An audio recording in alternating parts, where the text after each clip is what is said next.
Assalamualaikum warahmatullahi wabarakatuh. Halo rekan-rekan mahasiswa, kembali lagi kita dalam mata kuliah interaksi manusia dan komputer. Pada pertemuan kali ini kita akan membahas mengenai user experience atau UX. User experience adalah cara mengungkapkan atau meluapkan perasaan pengguna ketika telah berhadapan dengan sebuah sistem atau aplikasi. Hal ini juga meliputi persepsi pengguna mengenai kepraktisan dalam menggunakan sebuah perangkat lunak, seperti kemudahan penggunaan yang intinya subjektif dari para pengguna. Sifatnya dinamis sesuai dengan perkembangan zaman.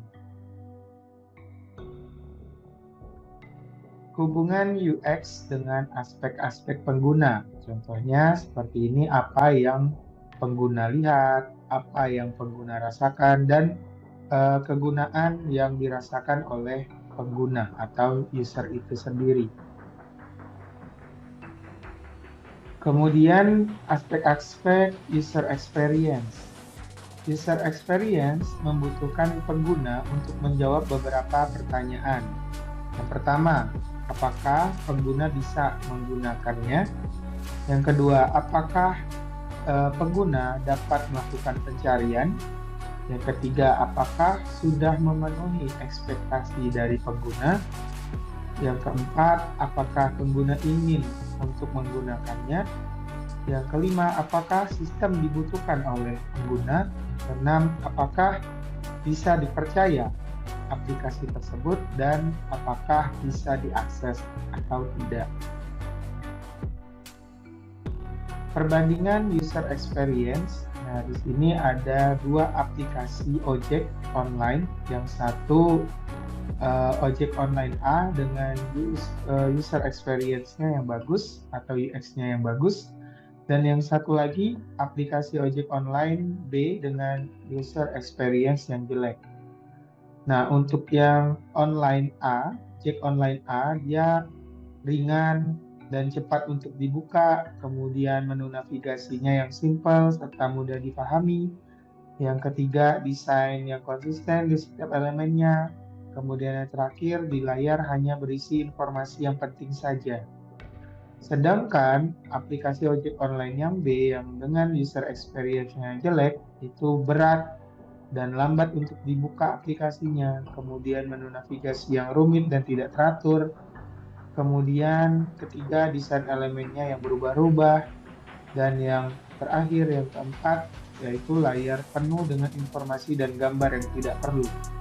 Jadi, dari kedua ini, yang kemungkinan besar dipilih pengguna adalah yaitu user experience yang bagus dengan alasan-alasan yang tadi kita sebutkan. Kemudian bidang-bidang terkait dengan pengembangan UX atau user experience. Yang pertama, kita menciptakan desain yang berpusat pada si pengguna. Seharusnya menyertakan strategi-strategi di bidang-bidang ini. Yang pertama, project management. Yang kedua, user research. Yang ketiga, usability evaluation. Yang keempat, information architecture. Yang kelima, user interface design. Yang keenam, interaction design. Yang ketujuh, visual design. Delapan, content strategy. Dan yang terakhir, web analytics. Alasan pentingnya user experience atau UX. Yang pertama, memudahkan pengguna. Nah, user experience di zaman sekarang akan mempermudah pengguna dalam menggunakan sebuah produk. Karena sebuah produk harus memiliki aspek-aspek terkait dengan user experience. Hal ini berkaitan juga dengan aspek usability mengenai produk tersebut. Yang kedua, meningkatkan minat pengguna. Selain memudahkan, user interface juga bisa menarik perhatian pengguna untuk menggunakan produk yang serupa karena kemudahan dalam menggunakan produk yang dipasarkan. Tujuan penciptaan produk oleh developer harusnya supaya banyak pengguna yang menggunakannya.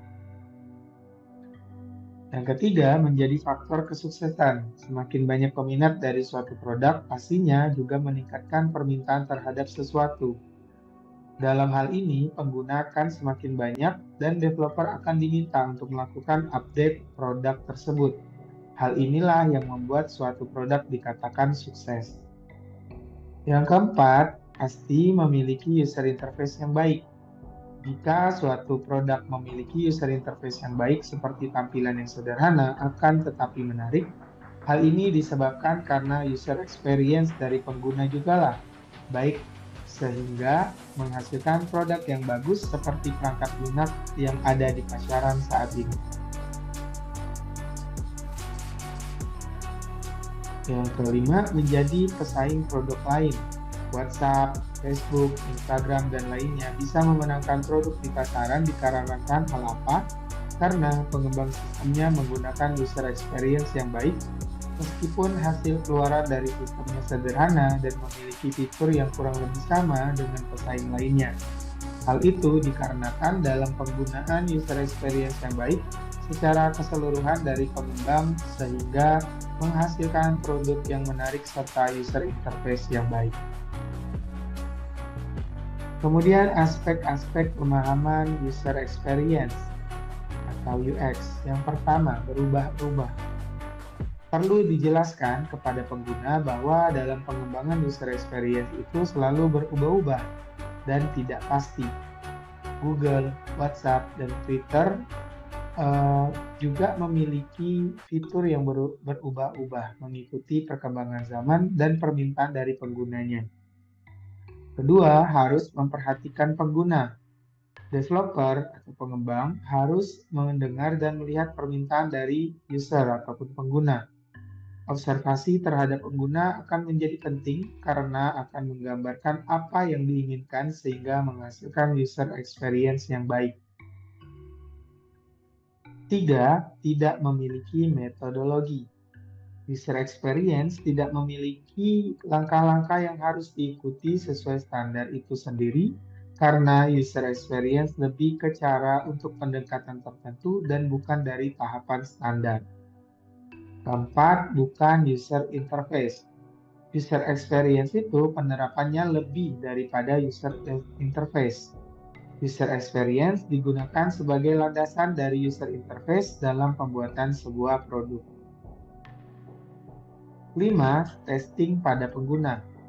Nah, langsung bisa dicoba kepada pengguna untuk kemudian akan ada feedback, entah itu kekurangan maupun kelebihan dari produk.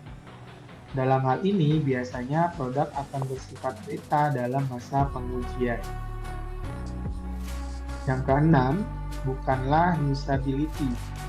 User experience cakup hampir keseluruhan hal yang dialami oleh user. Berbeda dengan usability yang hanya mencakup sebagian dari user experience. Yang ketujuh, sulit dikerjakan sendirian.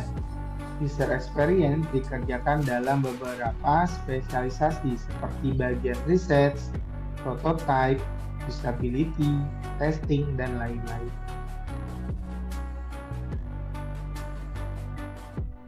Kemudian elemen user experience. Elemen pada user experience itu ada 5 yang meliputi 1. Surface. Surface ini berkaitan dengan perancangan sensory designer yang meliputi bagaimana panca indera manusia berinteraksi, seperti user melihat, user mendengar, user menyentuh, user mencium, dan user merasakan. Kedua, skeleton.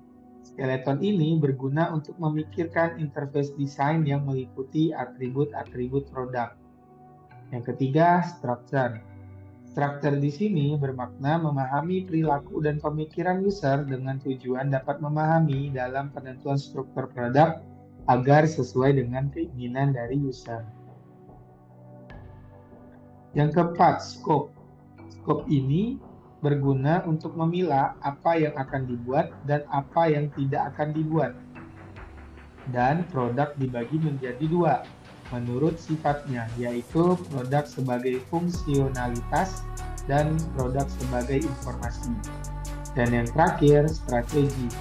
Strategi di sini tentang bagaimana user menggunakan produk dan bagaimana produk yang dibuat telah sesuai dengan kebutuhan yang diinginkan oleh user. Nah, gambaran kelima level user experience tadi bisa kita gambarkan seperti gunung es seperti ini ya. Jadi permukaannya atau surface di atas, kemudian semakin dalam itu semakin berat levelnya, yaitu skeleton mengenai wireframe-nya, kemudian structure mengenai setmap atau screen flow-nya, kemudian scope mengenai requirement atau konten yang dibutuhkan, dan strategi, ini adalah konsep atau user research-nya. Kemudian menurut usability.gov, user experience atau UX berfokus pada pemahaman secara mendalam terhadap user. Apa yang mereka butuhkan, apa yang bernilai bagi mereka, kemampuan dan keterbatasan mereka. Kemudian, di sini adalah pembandingan user experience atau UX dengan user interface. User experience atau UX adalah tentang mendesain pengalaman produk yang lengkap. Kemudian UX membutuhkan pengalaman tentang psikologi, sosiologi, dan desain untuk dapat mengidentifikasi masalah user yang tepat. Kemudian yang ketiga, situasi di lapangan juga membutuhkan keterampilan taktis seperti user research, concept iteration, prototyping, dan usability testing. Subdisiplin UX mencangkup interaction design, visual design, UI design, information architecture, dan content strategy. Sedangkan user interface atau UI designer membuat interface yang dapat dilihat dan dirasakan oleh user. Kemudian bidang ini bersinggungan dengan UX design karena kita harus memahami konteks pengalaman yang lebih besar untuk setiap detail interface. Pada perusahaan yang kecil, UI designer dapat menjalankan seluruh proses mulai dari menentukan user flow hingga menyempurnakan high fidelity mockup. Dan yang terakhir, pada perusahaan yang lebih besar, UI designer kemungkinan akan lebih mengkhususkan diri dalam menyusun strategi layout sebuah situs atau aplikasi, yaitu menggunakan sketching, wireframing, dan lain-lain. Kemudian faktor kesuksesan user experience atau UX. Yang pertama adalah utility. Untuk mengetahui nilai atau rating subjektif dari suatu isi dan fungsi untuk batasan target tertentu. Yang kedua, accessibility, yaitu untuk mengetahui seberapa baik aksesibilitas dan kompatibilitas sebuah produk dengan mengetahui yang user rasakan pada performance produknya. Yang ketiga, usability, untuk mengetahui seberapa efektif dan memuaskan sebuah produk ketika digunakan oleh user. Dan yang terakhir adalah brand promise. Nah, untuk mengetahui apakah sebuah produk sudah sesuai dengan keinginan dari user itu sendiri. Baiklah rekan-rekan mahasiswa, mungkin itu saja pembahasan kita kali ini mengenai user experience atau UX. Atas perhatiannya, saya ucapkan terima kasih. Assalamualaikum warahmatullahi wabarakatuh.